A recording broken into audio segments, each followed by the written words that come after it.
রমজানের শেষ 10 দিন জুতা কেনার জন্য আল্লাহ দিছিল। কথা বলেন না কেন? শেষ 10 দিন শাড়ি গহনা কিনবার জন্য আল্লাহ দিছিল। আল্লাহ তো ডাকলো মাগফিরাত নাও, আল্লাহ তো ডাকলো রহমত নাও, আল্লাহ তো ডাকলো নাজাত নাও।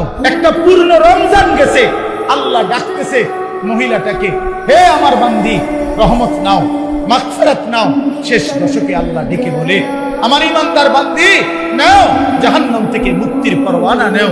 আর ওই নাফরমান নারী, ওই বেহায়া নারী বলে, এই মাওলা তোমার জান্নাত আমার লাগবে না, তোমার নাজাত আমার লাগবে না, তোমার এনে তুমি রাখো, আমি জুতা কিনতে যাইতে আসি, আমি মার্কেটে যাই জুতা কিনতে।